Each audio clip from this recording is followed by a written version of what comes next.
What's up everyone, welcome back to Saint Seiya Awakening. We're back for a new character review, and this time we're going to look at a unit that caused quite a bit of hype when it was announced back in the day. Then there were some changes and some adjustments that were made that caused it to lose a lot of interest. Now, having already summoned him and played him since last Wednesday, I can tell you he is a very interesting unit, a lot of useful skills, but he just takes some work to get used to. It's not a unit that you're just going to throw in your team and he's going to win everything by himself. He does require strategy and a good team to go along with him. We're going to look at all of the details for VIRGO SHIJIMA.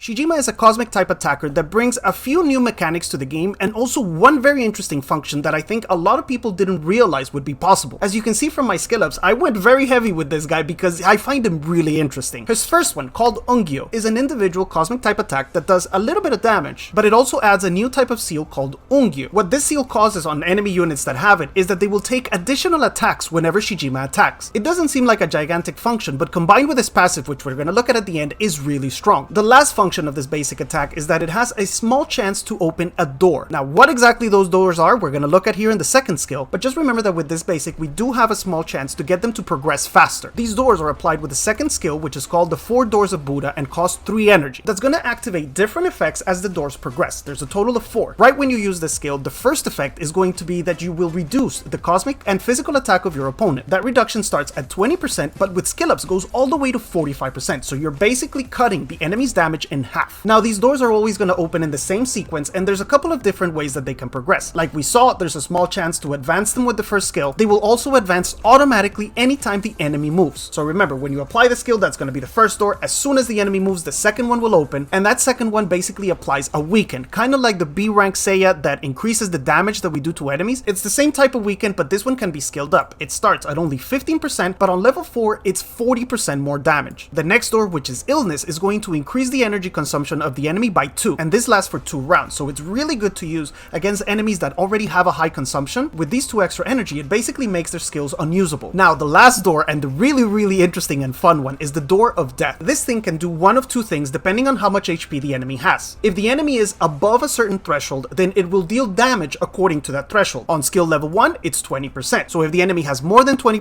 HP, the skill will deal 20% HP. This goes up with skill ups all the way to 50. So on max level, the minimum you're gonna do with this 4th door is 50%, exactly 50% of the enemy's HP. Now, the other function happens when the enemy is below that threshold. On skill level 1, if the enemy is below 20% HP, then when the 4th door activates, that enemy will be executed, and is the same type of execution as Athena SS. That means no ghost, no revive, no nothing. The enemy is gone, and he can't come back. That's already good at 20%, but this thing on max skill goes up to 50%. So if the enemy has 1 HP less than half, he will be executed. The only limitation is Shijima's own cosmic attack. That amount of damage cannot exceed 1000% of his Cosmo attack, which is a huge amount. Basically, anything in the game that's below 50% when the 4th door activates will die. Now, besides those percentages, with skill ups, we also get an additional function, and that starts happening at just level 2, where every time we use the skill, we can reduce our own energy consumption for our next move. So let's say we pay 3 energy to use it, we get this thing to proc either because we get lucky or because we have it 100%, then the next time, this same skill is only going to cost 2, and the 3rd skill is only going to cost 1. Now, the most interesting thing about these doors is that they're completely independent from Shijima. Once he activates it on an enemy target, those doors will keep counting, even if the target is cleansed, even if Shijima dies, which is insane. He can die completely, leave the battlefield, be ready for the next fight, and the doors will keep counting until it gets to the 4th one and it does the big boom. Now, some of these effects can be purified, specifically the ones from doors 1 and 2. The energy increase and then the damage cannot be purified, and there's a visual bug here which is very important. Because these first 2 can be purified, when that happens, the symbol for the doors, which is the doors are denoted by 4 Japanese symbols on top of the target, the symbols disappear, but it doesn't mean that the doors stop counting. It's just we can't visually see them, but they keep going there in the background. This is 100% confirmed. We've been testing it since last Wednesday. So basically, once the doors get going, there's no stopping them. You can't cleanse them, and you can't kill Shijima to get rid of them. The 3rd skill is called Treasures of Heavens, and it will attack one primary target 3 times, and it will also attack its neighbors. It's kind of like a reverse Divine Shiryu, so it will attack the primary target, the one that's a little bit slower, and the one that's a little bit faster. It deals deals a very negligible amount of damage, but the additional effect is that it has a chance to accelerate the doors, meaning to open the next door in the sequence. And because it touches 3 targets, we could actually be advancing 3 separate doors. The last skill, called the Demon Pacifier, is his passive, and this grants Shijima a whole bunch of crap. First, at the beginning of the battle, he'll start with a speed buff. At least when you get it to skill level 2, it's a speed buff of 60, but it goes all the way up to 115. This is added to his base speed, meaning that when you're planning your teams, you have to keep this buff in mind because it doesn't show up until the battle starts. You have to have that in mind for your turns or protection or whatever it is you're trying to do. The second effect is that it reduces Shijima's energy consumption at the start of the battle. So on round 1, his second skill is only going to cost 2, his third skill is only going to cost 1, and if we keep using the doors, then we can keep that energy reduction for the whole fight. The other effect is that with this passive, all of his active skills, all of his attacks, have the chance to remove buffs from the enemy. That would usually be like attack buff or crit buff or whatever, but one function that we had no idea until we actually started testing, and thank you Super Loki, one of our followers told me about it, is that this thing can remove not only Aphrodite's shyness, but characters that hide themselves as well, like Gemini Cannon, in the future, Divine Milo. If you attack them and this passive procs, you can take them out of hiding and target them, which is amazing. This allows you to deal a little bit more easily with Gemini Cannon. You could also, for example, unhide the enemy Shion Sapuri, so you can mark it with your Thanatos. There's a bunch of applications that are really interesting, but it doesn't end there. The last function is that it will also do additional attacks to enemies that have either the doors or the Ongyo. Remember that one we applied with the first skill. So there's a lot of stuff going on with this guy, a lot of debuffs, some decent damage, execution, removing buffs from the enemy. He is a super interesting unit, but he's not cheap. A minimum Shijima is gonna cost you about 9 tomes, and you're not gonna get amazing use out of him. That basic Shijima would have skill level 1, because this Ongyo is something we're not gonna use unless we're silenced, really. The second skill we do want at level 4, because here we already have 100% chance to reduce our energy consumption. Without this reduction, he becomes a really expensive saint to use. Skill 3 you can leave at level 1, although this chance to open more doors is amazing. We're talking about a minimum Shijima. And the third one, I would say at least at level 3. Here we have the energy reduction at the beginning of the round. We have a 75-point speed increase, and our chances to debuff the enemy with the third skill go up to 80. That's a total of 9 tomes. But like I said, that's really not gonna work very well. The next level of Shijima would be skill level 1 on the first one. This one we would take to 5 so that we can execute anybody that's under 50%. The third one we would take to 3 because here our chances to open doors goes up to 80%. And the last one I would absolutely recommend at 5 as well, because we have 100% chance to debuff the enemy or to remove buffs from the enemy. Now the total is 23 tomes. But you don't have to stop there. If you really want to go out for the ultimate Shijima, you can keep this at level 1, but as you can see, I've started to upgrade it a little bit. The third one we would want at level 5 as well, which I'm probably gonna end up doing before this event is over, and the passive at level 5 as well. So now we have a total of 30 tomes, and that's without upgrading the first one at all.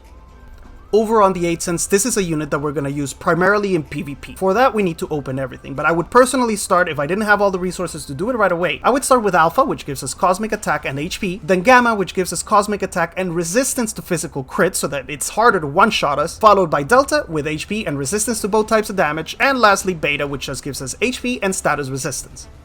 Now moving on to his Cosmo, there's actually 2 ways that you can build him. You can build him super mega tanky so that he stays in the fight as long as possible, or you can try to squeeze a little bit of damage out of him by equipping a lot of Cosmo Attack, which obviously it's what I've done. In the red Cosmo, the best one for Cosmo Attack is Rosary. If you're going with a tank build, you can go Flower Ring, Chalice, White Mist, or even Anti-Stick. In the Lunar, pretty much anything fits him. Spirit Print is one that's very popular right now with as many Cosmic Attackers as there are. I also happen to have some with Speed substats, so that's what I chose. While on the blue one, I went with Hummingbird. It gives us Cosmo Attack, it gives us speed, and it gives us Cosmo damage. And speed is very important on Shijima because you want to open those doors as soon as possible. Remember that the next one will open after the enemy's turn, so it's ideal to be able to debuff as many enemies as possible before they move. Over on the legendary is where I did go a little bit away from the Bruto style. I went with a support type Cosmo in Tree of Resurrection. I also happen to have one with double speed. Dragon Teeth would work as well, and I think some of the Cosmo that apply debuffs, for example Hyacinth, you could further decrease the enemy's attack. It might be a decent combination for an ultimate debuffing Shijima. Now, as far as substats, like I told you, I went full attacker. I went with Cosmic Attack everywhere. Speed is super important, as I already mentioned, and other than that, just try to keep him alive. HP, defense, and even status resistance work well.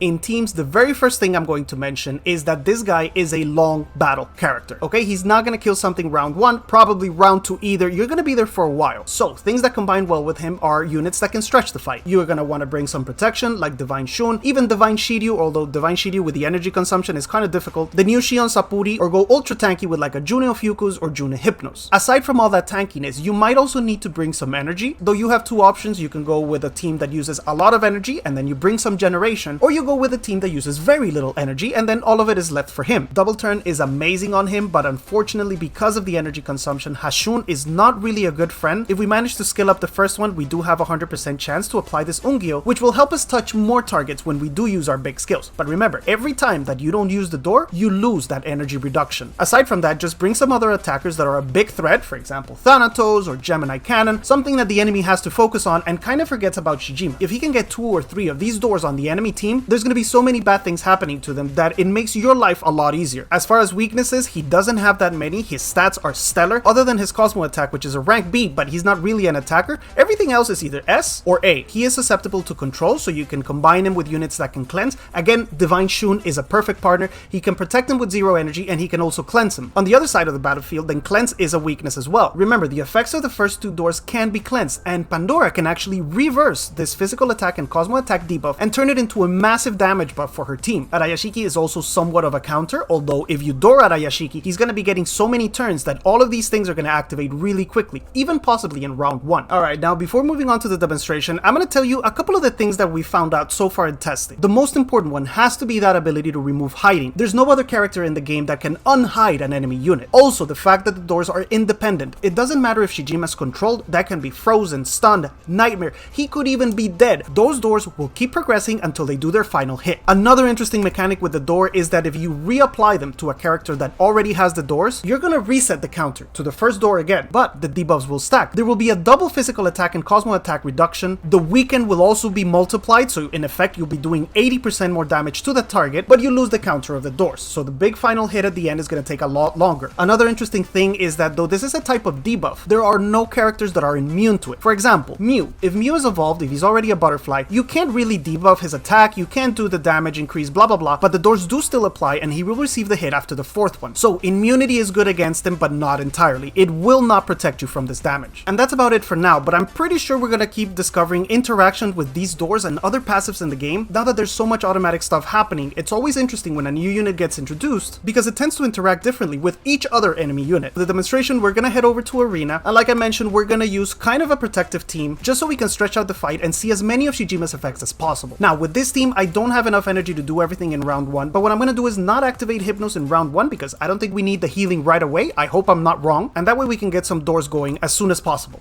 Alright, and as usual, we're pretty high rank in Arena, so most enemies that we fight are going to be extremely hard. I'm not even going to try to attack this account. He's actually using Divine Duck on Arena. That's very interesting. I'm going to go with Hunini because he has a Gemini Cannon, so I can do the unhiding. He also has Thanatos, which is a great target to debuff, and with the speed, with the added speed on my Shijima, I should be able to debuff him before he moves. Now, with a little luck, we can get an execution, and I can show you how they don't revive. They don't stay at Ghost, they just go away forever. The only problem is that this Shion Sapuri is probably going to protect Thanatos, but we'll deal with that when we get there. Now, there's one unit that I would really like to take out of this team, which is Thanatos, because he tends to steal the show. He's so strong that no matter what you try or what other unit you bring as a demonstration, this guy usually ends up winning the fight all by himself. But maybe we can get some executions, we can get something interesting. We said we were not going to activate Hypnos, so I'm just going to get...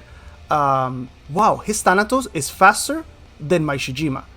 Feels bad, bro. That actually feels bad. Even with the self-speed buff, this Thanatos was faster than my Shijima. So I'm still gonna debuff him. I mean, it sucks that we lose one turn. Maybe, wait, I just had a change of mind. I'm not going for the debuff, I'm going for the execution on this Shion. I'm gonna try to get him below 50%, okay? I'm actually not even gonna mark him with Thanatos. I'm gonna try to get him below 50% so that when the last door activates, he just dies right away. I am going to mark Pisces, okay? We go with the mark on Pisces. And I don't know if you noticed, but even though in my lineup, Shijima looks like he's slower than Thanatos, because of that self-speed buff that he gives himself, he is actually faster. And now I have to decide who to protect. I don't think June is taking a hit yet, but I'm actually going to protect her before I forget. With this guy, I am going to protect... Thanatos is going to self-heal. I'm going to protect the star of the show, which is this dude. Alright, now, Shion moves, he gets the second door active, and now there's a damage increase, okay? Shion is now taking additional damage because of this debuff. And I'm thinking, how can I get this guy to below 50% faster? I'm actually not sure how to accomplish that right now. Do I need heal? Yes, I am going to play it safe. I'm gonna go with a heal. And maybe with my Thanatos I can lower him, I think. This second one, I am now going to start debuffing this dude. Alright, I'm gonna take his attack away because he's about to get a full bar and do the AoE. Come on, a little bit more damage. I think he's at 50 or right below 50. Okay, now he's below 50 for sure. So I'm actually not gonna touch the Shion anymore. I want the fourth door to kill him, but we still got quite a way to go before he gets to the fourth door. Okay, now Jun is gonna take a hit, so I can return that damage. Thanatos is protected anyway. With this guy, keep protecting this dude. Get it? I don't want my Shijima to die. Now, the third door is going to become active now, okay? And this door increases his energy consumption, and goddammit, some sort of damage just killed that Shion, and now we have to deal with the ghost. So, the fourth door, it's amazing, but it's not the easiest thing in the world to time, okay? We wanted to have him low when that fourth door activated, and unfortunately, I don't even know what, something, the reflect. The reflect killed him, and now we're not going to be able to enjoy that beautiful moment of getting rid of that ass wipe without having to deal with his ghost. I'm going to keep this guy in Nightmare just so we have some more heals rolling, because he's going to stay in the battle for a little while. There's Thanatos AoE, but how many doors does he have active now? The second one activated, okay? And look at the damage that the AoE did. And that's an AoE without, we don't even have Hashun, but look how little damage it did to us, and that's because of the debuff. Now, we can add 2 more doors. Who are we going to do this time? I think I'm going to do Hades for the long run. No. You know what I'm going to do? I'm going to use this to speed up the doors on Thanatos and also show you how we uncover this Gemini cannon. Pay attention. This is a unique function in the game. No other character can uncover enemy units. And apparently, no, there's a dispel. I thought it had it activated, but it's because it was so slow. So look at this cannon. This cannon is now exposed. I can target him with my Thanatos and take his first life. Why not? Yeah, he's absolutely available. He's open for business, and that's thanks to the dispel from Shijima's passive. Okay, now we're getting a little bit low. I would really love my Hypnos to heal something. All of the doors are gone, and this is one thing I forgot to mention, and what I consider to be a pretty significant weakness, let's say, of these doors. If the enemy units die and then they come back as ghosts, or Ophiuchus revives them, or whatever, the countdown from the doors disappears as well. And I don't like that. I don't think that should happen. But it's a weakness because it takes so long for them to activate, and then they get reset for, you know, for whatever reason. We're gonna eat a reflect here from the eye. This Shion's too smart. Okay. That didn't trigger. But now we have no nightmares either. That's another problem. Only Pisces is a nightmare, so my healing has gone way down. And this is all of a sudden, it's getting really, really dangerous for me. We're gonna go with a loss, heal back up a little bit here, and we have to nightmare something. If this stupid Thanatos is actually going to get to do another attack before he checks out. Amazing. And now he has no debuffs, because he came back as a ghost, and all of the debuffs from the door are gone. Okay, we're still alive with my dude here. I would really like to... You know what? I don't even know what to do. I'm gonna get rid of this guy. Screw it. I don't want no more ghosts. No more ghosts. We activate an AoE as well. Unfortunately, that does bring Pisces down. We get rid of Cannon as well. And you know what? This Pisces is really scary with this amount of life. So I'm gonna debuff him. Alright, let's cut down his damage by 45%, which is actually a ridiculous debuff. We didn't get to see any executions, man. It's so freaking hard to time. It is so hard to time the executions. I'm gonna protect Shun. And with Shun, I don't want Virgo to die, so I'm actually just gonna hide him. I'm gonna hide my Shijima, and I'm gonna protect my June. Keep June baby alive. Oh my god. Look at the life on this Pisces. Oh, he actually revives it. We lose the debuffs from the door. I hate Hades with all of my life and soul and spirit. I absolutely hate Hades.